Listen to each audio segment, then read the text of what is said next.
हमने कि 23 जनवरी को हर ब्लॉक के अंदर मुख्यमंत्री और पंचायत मंत्री का पुतले फूक कर हम अपना विरोध जाहिर करेंगे। नहीं, राज्य सरकार वाले बोल रहे हैं हमने 1100 करोड़ रुपए दे दिया, आपने कोई बड़ा काम नहीं कर दिया, ये हमारा हक है, ये हमारा हक हमारे को मिला है, वो भी लेट मिला है। और गांव के अंदर तब तक ना किसी भी सत्ताधारी पार्टी के नेता को गांव में आने की अनुमति नहीं दी जाएगी। अगर कोई भी आता है गांव का भाईचारा खराब करता है वो खुद जिम्मेवार होंगे। अंतिम हमारे लिए अंतिम चीज कुछ भी नहीं है। हम हमारी लड़ाई तब तक जारी रखेंगे जब तक हमें हमारे हक नहीं मिल जाते।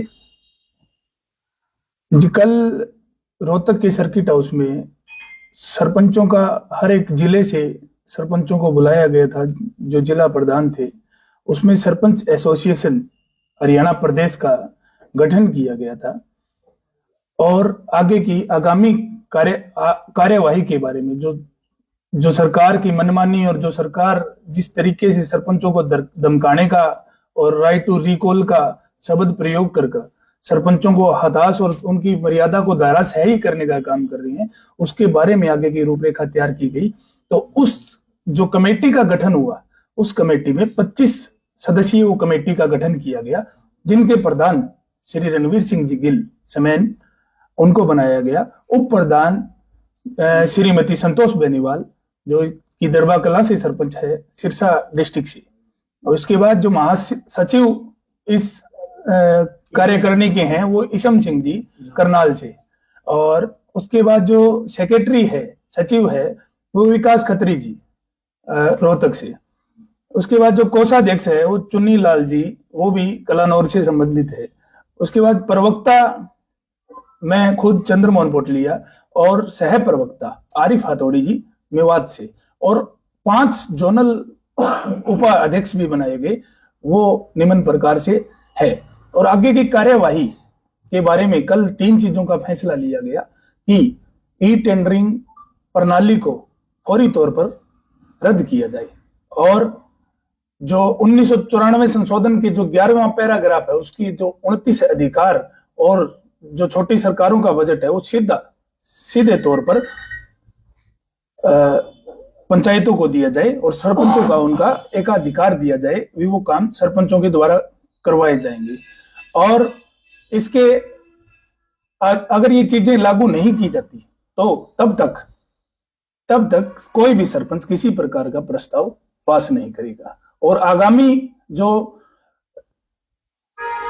हमारी रणनीतियां और जो सरकार के खिलाफ का विरोध है वो निम्न प्रकार से वो हर एक डिस्ट्रिक्ट हेडक्वार्टर पर, हर एक ब्लॉक लेवल पर किया जाएगा। 23 जनवरी को प्रत्येक ब्लॉक स्तर पर माननीय मुख्यमंत्री जी का और पंचायत मंत्री देवेंद्र बबली जी का पुतला फूंकने का पूरे हरियाणा प्रदेश के हर एक ब्लॉक पे किया जाएगा। दूसरा, जो 2 साल के अंदर जब सरपंचों के बगैर जो पंचायतें चली थी उनमें जो काम किए गए हैं उनकी सूचियां निकलवाई जाएगी और प्रत्येक सरपंच द्वारा उनकी जांच करवाने का काम किया जाएगा कि उन कामों में कितनी धंधाली हुई है और कैसे वो काम किस तरीके से किए गए हैं। तीसरा, कोई भी सरपंच 23 जनवरी को, ये सभी से अपील रहेगी, सभी सरपंच इस चीज पे गौर कीजिएगा, कोई भी सरपंच 23 जनवरी को जो पंचायत मंत्री के द्वारा मधुर मिलन कार्यक्रम अपने पैतृक गांव विडाई खेड़ा में अपने घर पे किया जा रहा है उसके अंदर शामिल ना होकर अपना विरोध दर्ज करवाने का काम करेंगे।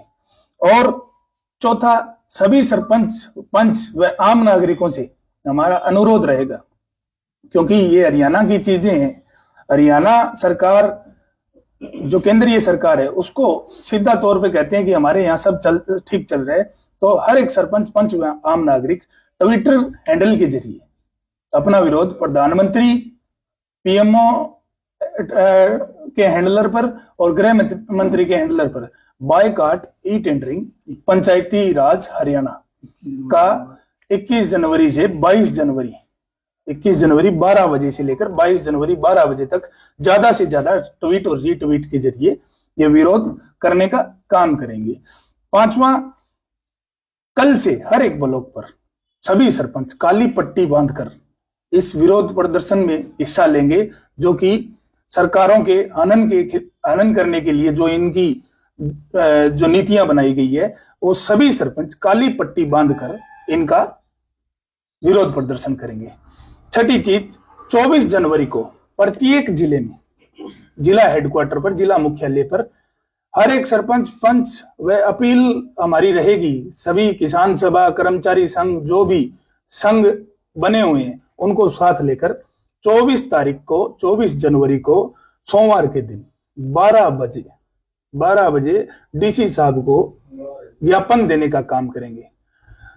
मंगलवार है, 24 जनवरी का दिन रहेगा, डे शायद मिस हो गया मेरे से, मंगलवार है तो उस दिन 24 जनवरी के दिन, 24 जनवरी ध्यान रखिएगा, 24 जनवरी के दिन 12 बजे, सही 12 बजे पुरजोर तरीके से डीसी को ज्ञापन देने का काम किया जाएगा। उसका जो लिटरेचर है वो हम सभी सरपंचों को एक लिटरेचर के रूप में सभी डीसी कार्यालय पर डीसी को ही वो ज्ञापन सौंपने का काम करेंगे। धन्यवाद। अभी जो ग्रांटें आई हैं सरपंचों को दी जा रही हैं, क्या लगता है उससे आंदोलन में कहीं बिखराव आएगा या उसको किस तरह से आप लोग ले रहे हैं? कल आपकी बैठक में बात हुई होगी। वो कोई स्टेट गवर्नमेंट की ग्रांट नहीं है, ये केंद्र सरकार की पीआरआई स्कीम के तहत जो हमारा पैसा 2 साल से रुका हुआ था, इन्होंने तो ये सीधी किस्तें जारी कर दी। हम इसका विद इंटरेस्ट, ये हमें पैसा हमारा चाहिए, क्योंकि ये 1.5 साल 2 साल से हमारे को एक पैसा भी नहीं दिया गया था। ये पीआरआई की स्कीम जो पॉपुलेशन के आधार पे हमें दी जाती है, वो स्कीम का पैसा है, ये कोई राज्य सरकार का पैसा नहीं है। राज्य सरकार वाले बोल रहे हैं हमने 1100 करोड़ रुपए दे दिया, आपने कोई बड़ा काम नहीं कर दिया, ये हमारा हक है, ये हमारा हक हमारे को मिला है, और वो भी लेट मिला है। इसलिए हम मतलब ये चीजें कोई 1100 करोड़ रुपए, 6700 ग्राम पंचायतें हैं, 6700 ग्राम पंचायतों पे आप डिवाइड करके देखिएगा कितने रुपए हैं। ये एक तरफ सीधा 1100 करोड़ रुपए बोलने का काम कर रहे हैं, आया किसके हिस्से में कितना, और कितने 2 साल के बाद, 2 साल के इंतजार के बाद अगर हमारे पास ये, हमारी पंचायतों के पास अगर ये पैसा पहले आ जाता तो शायद ये अधिकारियों के द्वारा भी कुछ विकास कार्य करवाया जा सकता था। आपने एक बात और कही है कि जब सरपंच नहीं थे इस दौरान जो काम किए हैं उनके लिए आप कुछ करेंगे, तो इसमें कोई जांच कमेटी लगाई है, किसी की कोई जिम्मेवारी आप लोगों ने आपस में से तय की है? उसका मटेरियल का, पहली बात तो जो जांच होगी उसके मटेरियल की जांच की जाएगी। लगभग कई जगह की चीजें हमारे पास आई है, उसके अंदर इन्होंने ऐसा मटेरियल यूज किए है, उनका अगर जांच कमेटी के द्वारा जांच होगी तो ठीक है, नहीं पर्सनल तौर पे, प्राइवेट तौर पे कोई इंजीनियर है या कोई इसकी लेबोरेटरी है, उसमें उसकी जांच करवाई जाएगी जो गवर्नमेंट अथॉराइज्ड है। जैसा कि आपके दमकोरा शायद गांव है टोहाना का, उसके अंदर 3 मनरेगा के काम चल रहे थे।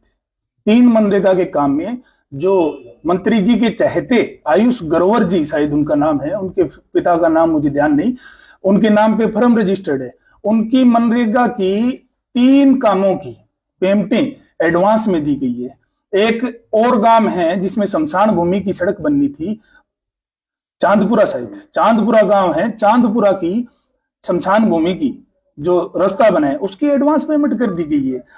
अपने चहेतों द्वारा हमारी ग्राम पंचायतों का मंत्री जी अगर हनन करने का काम कर रहे हैं तो ये हम बिल्कुल किसी भी तौर पे बर्दाश्त नहीं करेंगे और ना ही होने देंगे। गुरनाम सिंह सैलूनी की एक वीडियो आई थी जिसमें कहा कि सहयोग के लिए तैयार है, हम स्वागत करते हैं, वो हमारे समर्थन में आई है। ये गांव बचाओ देहात बचाओ की स्कीम है, गांव के लोगों की स्कीम है। पहले किसान आंदोलन था तो गांव के लोग ही किसानी करते हैं, शहर में तो बहुत कम मेजोरिटी जो 5% 4% है वो काम करते हैं। ये गांव के लोगों का आंदोलन है, गांव बचाओ देहात बचाओ आंदोलन है, ये असहयोग आंदोलन के रूप में हम इसको मना रहे हैं और ये तब तक चलता रहेगा जब तक जारी नहीं हो जाता।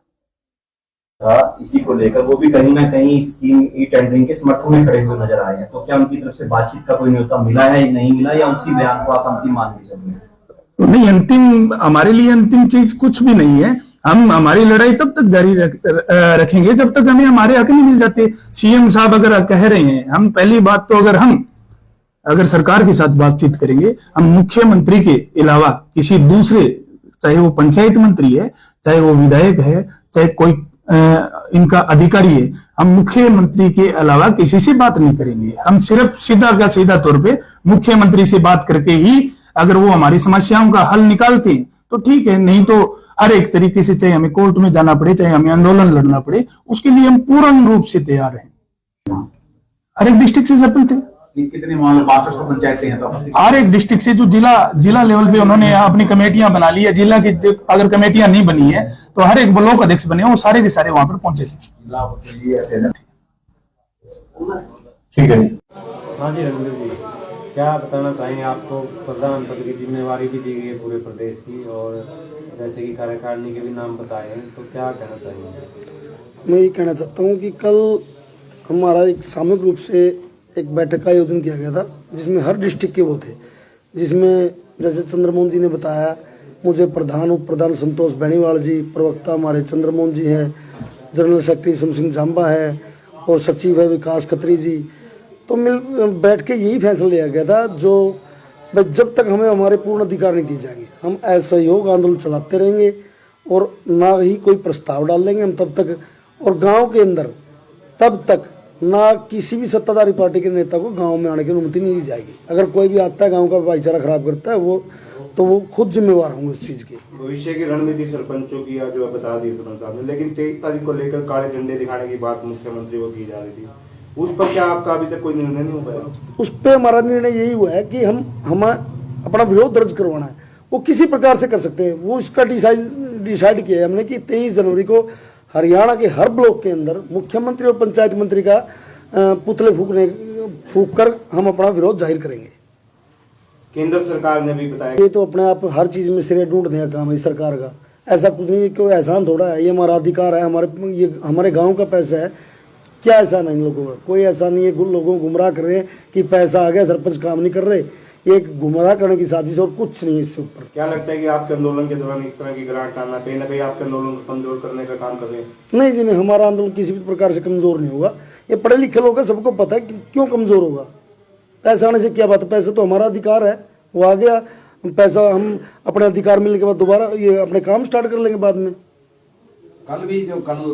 मैं तो मानता नहीं कोई सरपंच वहाँ पे जाएगा।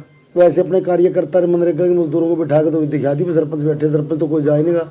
आपने 15 को देखा ना, पूरे हरियाणा के सरपंच तो यहाँ पे बैठे हुए थे। और मैं हर सरपंच भाई से दोबारा अपील करता हूँ कि कृपया अपने भाईचारे को छोड़कर इन मंत्रियों को चक्कर में ना आए, और 23 तारीख का हर सरपंच हम विरोध करते हैं कि वहाँ कोई भी सरपंच नहीं जाएगा।